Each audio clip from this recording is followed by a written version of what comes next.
On April 10th, the very first collaboration between Marvel and Netflix, Daredevil, will debut its entire first season, coming off a lackluster film, albeit one whose director's cut is legitimately excellent, and with fewer strictures on violent and sexual content as traditional network television. While we don't know yet whether it does justice to the character, we do know that the stage is at least set for a very good show. So up front, as you may have already discerned from my choice of posters here behind me in the past, Daredevil happens to be my favorite comic book character, whereas even street-level characters like Punisher or Batman are defined by their copious abilities such as military training, wealth, or hyper-intelligence, Daredevil is defined by a disability. He not only has no powers, and yes, I will explain in a moment why the radar sense is not a superpower, he's a character defined by a physical handicap. Off the bat, these are listed in no particular order, so with a notable exception of number 1, which is broadly acknowledged as one of the best graphic novels ever published, everything before that, if anything, falls in sort of a pseudo-chronological order, to aid those looking to get into the character, but unsure what order a given story falls in. To that end, let's kick it off with number 10, the Daredevil origin story. The devil's in my head. Often described as the Daredevil Bible, I think the easiest way to describe 1993's The Man Without Fear is that it's Daredevil's answer to Batman Year One. But because it's Daredevil, a character writer Frank Miller himself has said on numerous occasions he's a much bigger fan of than Batman, it's simply better. And this guy Daredevil, I kind of dug him because, well, how many superheroes are known for what they can't do? I mean, Superman can fly and lift up buildings and all of that. Batman's ridiculously smart and he's got all the technology in the world. And Daredevil, he's blind. He can't see. That's his distinguishing feature. I fell in love. It's more personal, the storytelling is tighter, there's a visceral impact to every page, and thanks to a young, hungry, and thoroughly pissed off John Romita Jr. I had gotten either kicked off or I quit the X-Men. And I had this crossroads in my mind where I didn't know if I wanted to be a cartoonist anymore. I was really fed up with the industry. And it wasn't because of comics itself, it was personalities. The guys I was dealing with were boneheads, to say the least. Every panel is a perfect artistic statement. This is the origin story. No disrespect whatsoever intended to the Stan Lee original. This is the painterly touch the Daredevil origin required, and Stan simply did not have the time to provide back in the late 60s. More importantly, this is reputed to be the story that the first season of Daredevil on Netflix is going to be based on, a fact which is corroborated by Matt not wearing the proper red suit, but its prototypical black sweats ninja outfit. Not to worry, Rageaholics, if the graphic novel is any indication, the final frames of season 1 should depict Matt Murdock in all his scarlet-clad glory. The Man Without Fear is simply one of the best graphic novels ever published. Read it! One of the clear psychological underpinnings of Vincent D'Onofrio's portrayal of the Kingpin in the new Daredevil series was also first generated in the pages of Frank Miller's Daredevil, that being his wife, Vanessa Fisk. She's the Achilles heel. No matter how immense a monster he becomes, no matter how close he comes to wiping an entire city off the map to line his own pockets, one look at Vanessa's face and he's human again. And it was stories like 1986's Daredevil, Love and War that cemented that legacy. As Frank Miller teams with one of the most unique painters in all of comics, the legendary Bill Sienkiewicz, to deliver a Daredevil Kingpin story unlike any other. Perhaps no story has better delineated the schism between the monster and the man that is the Kingpin, Wilson Fisk. It's a short, fascinating read with exceptionally stylized impressionist artwork. Highly recommended. Perhaps the most unique aspect of the post-Frank Miller Daredevil comic is that it explicitly deals with issues of religion. And I don't mean in the hammy Hollywood, ooh, an evil religious cult, look how enlightened and detached we all are sense conventionally depicted in modern superhero comics. I mean, Daredevil is a devout Irish Catholic, with all the emotional and spiritual baggage that entails. Sadly, as political correctness seizes a deeper hold of the comic medium, it's also a facet that seems to be addressed less and less as time wears on. Simply put, it's just easier to avoid offending people, Catholic, atheist, or otherwise, to simply leave it the fuck out of the comic entirely. But when Kevin Smith helped relaunch the Daredevil comic with Joe Quesada in 1998, He evidently didn't get the fucking memo. Guardian Devil, consequently, reigns as one of the single most controversial stories in the history of both Daredevil and modern comics. But in my opinion, it's controversial for all the wrong reasons. I think the fundamental problem here is the bitches dove headfirst into the book because they heard the name Kevin Smith and stopped halfway when they were smacked with something that offended them. Oh, look, religious shit. Oh, he's just making dogma again. When I think if they had read the story to the end, they not only would have learned that they were mistaken in their initial assumptions, but a zealous Spider-Man villain who, for the sake of spoilers, shall remain nameless, would have risen about 10,000 places in their personal power rankings. I'm of the Church of Smoke and Mirrors, Devil. My knee bends only to the gods of sleight of hand. I hear his heartbeat. It's racing like an anxious child. He's excited, whoever he is. Eager. Capped off with, minor spoiler alert, the blinding of the Kingpin and resultant power vacuum that dovetailed perfectly into the story I am about to recommend to you. Now, I alluded to this story in my top 10 recommended comics video from a year ago, but fell short of an outright recommendation, an oversight I'm now in the process of correcting. Over all the previous versions of Daredevil, from Stan Lee's smiling swashbuckler to Frank Miller's pistol-toting pulp detective, Matt Murdock has been far too careless with his secret identity. For one thing, is a gash hound. The man has pussy fired at him from a cannon, but rather than being glorified as DC often does with, say, Batman or Nightwing, it's rightly acknowledged rather as a character flaw, as Matt Murdock's overcompensation for the mother figure he never had, and arguably as his single greatest weakness. All some loopy broad has to do is fan some snatch at him, and Matt reveals his darkest innermost secrets, even when, as in the case of Elektra, Black Widow, or Typhoid Mary, that woman is often playing for the other side.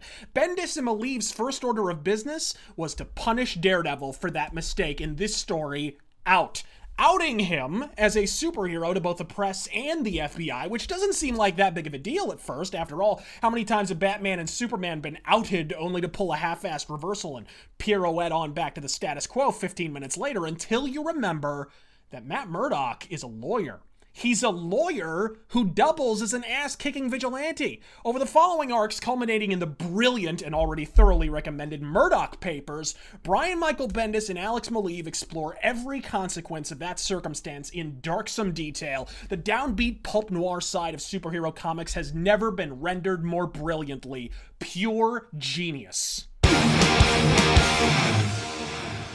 Now, you might be asking, wait a minute, RazörFist, how the fuck could a lawyer be outed as a vigilante crime fighter without spending hard time in prison? Well, believe it or not, I'm not actually giving away anything of the previous story arcs by telling you that's exactly what happens. Daredevil is caught, Daredevil is tried, and Daredevil is convicted. Then he's shipped off to Rikers Island, to a prison filled to overflowing with every supervillain and crime boss he's personally put there himself. Matt Murdock is behind bars. They've thrown away the key, and a corrupt member of the FBI's bribed the warden to house Murdock with his entire rogues gallery, including the Kingpin and motherfucking Bullseye. But then police start receiving reports of Daredevil still fighting crime somehow in Hell's Kitchen. He's kicking ass and taking names, and whoever this other Daredevil is every bit as well-trained a ninja as Matt Murdock. And then, just as Matt Murdock seems completely overwhelmed, Punisher shows up. You know you want to read The Devil in Cell Block D. With all the darker spins on old Hornhead, the earliest origins of the character had by this point fallen by the wayside. Long gone, it seemed, were the days of the yellow-clad gymnast exchanging witty reportage and fighting B-list bitches like Electro or Stiltman. The name's Daredevil. Remember it. You'll be hearing it again. I promise. Or at the very least, there seemed to be a clear stylistic schism between the two versions of Daredevil, almost as if they were two different characters. The smirking, sarcastic swashbuckler and the street-level film noir hero. And then Daredevil Yellow happened. This is both something of an origin story and a bit of a bridge, validating the more realistic Frank Miller-inspired aspects of modern Daredevil with the admittedly cheesy freshman year. Still doesn't sound interesting? Well, throw in Jeff Loeb and Tim Sale, the very same creative team from the exceptional Batman The Long Halloween. What emerges is a stellar acknowledgement of all eras of the most underrated superhero book in comics. One of the chief advantages the Daredevil show on Netflix will immediately benefit from is that it doesn't have to be a straight superhero show. It can also be a crime drama thanks to Matt Murdock's occupation. He's an attorney, and given that he dresses up in blood-red long johns and punches bitches on the face at night, a profoundly hypocritical one at that. Though I doubt he ever considered it at the time, Stan Lee's decision to have Matt Murdock double as a lawyer was in fact light years ahead of its time, because when you really break it down, this character's very existence is a repudiation of our broken legal system. Daredevil either exists as an unhappy byproduct of it, or Matt Murdock exists in order to subvert it from within. Either possibility is a fascinating dichotomy that no other superhero book regularly features, and of the sadly few lawyer stories in the Daredevil pantheon, perhaps none of them surpass 2005's Daredevil Redemption. Inspired by the real-life injustice of the absurd West Memphis 3 case in Arkansas, what follows is a brilliant blend of legal drama, Southern Gothic, and film noir. This isn't a story for people who want to see Daredevil punch shit. It's a story of Matt Murdock confronting the inherent contradiction of his profession. Both of them. Redemption is a must-read. We've discussed Frank Miller more than once in the preceding recommendations, but what we haven't discussed is the story that effectively made him, the introduction and tragic demise of Elektra. As Frank has explained on numerous occasions, his premise was really just a simple one. I thought there was something stupid about the way superheroes always had these normal girls for girlfriends. Why? I mean, why would there be a Lois Lane to Superman? Why wouldn't he be running around with Wonder Woman? I mean, she can match him. Why wouldn't these people be operatic in their romance the way they are in their combat? I mean, is there anything more insipid than seeing some superhero in a love scene and all of a sudden he's just another guy who looks like us in a bed naked? No, these people bring down buildings with their passion. That's what they do with their fights. And Daredevil needed a romance that was worthy of him. What followed was over a year of slow, dramatic build, culminating in what has since come to be regarded as one of the most seminal, shocking, and brutal death scenes in the history of comics. It was in such foul circumstance that the man was mocking her as he murdered her. And I don't think the symbolism of that sigh going through her was lost on much anybody. I mean, it was a rape murder in a superhero comic. It's pretty weird. To this day, I'm still surprised that Marvel was able to just say, okay. And without question, I've always believed Alan Moore's crippling of Barbara Gordon in The Killing Joke was DC's delayed response to Elektra's death, but as with most things DC-related, it was neutered to oblivion by editorial. The story is significant for far more than one simple death, however. It established a new, more realistic origin for Daredevil, one where instead of being imbued with superpowers from radioactive sludge, it's explicitly stated that the abilities Daredevil possesses are basic ones that every human being can theoretically learn, unwittingly unshackled by the accident which claimed his sight, and which Matt Murdock himself had to be trained by his sensei Stick in order to harness. An origin that, at least until Mark Waid came along and ruined absolutely everything, has remained canon ever since. Shocking, seminal, and well worth a read. Perhaps no single Daredevil, or for that matter Batman writer, is more routinely underrated than the immortal Denny O'Neil. In the pages of Batman, Superman, and even Daredevil, we'd seen what happens to a healthy romantic relationship when it comes into direct conflict with a crime fighter's double life. The question Denny O'Neil asks in Love's Labor Lost is, what happens to an unhealthy one? What if Daredevil and his partner had a dysfunctional relationship to begin with? What if they're depressive, codependent, or suicidal? Matt's longtime relationship with Heather Glenn hits the rocks when she begins to struggle with alcoholism. She winds up being unfaithful, and so he breaks it off, all the while pursuing a relationship with a photojournalist named Gloriana O'Brien. She responds by going on an all-out bender, shit-faced 2 a.m. phone calls, threatening suicide if he leaves her. She's an absolute train wreck. At face value, not quite the epic that a Murdoch Papers or a Death of Elektra necessarily is, but for its shocking conclusion and moral ambiguity, it's far and away one of the most human Daredevil stories in existence, and elevates several notches above the rank and file due to the peerless pen work of longtime Frank Miller collaborator David Mazzucchelli. And speaking of which, the devil's in my head.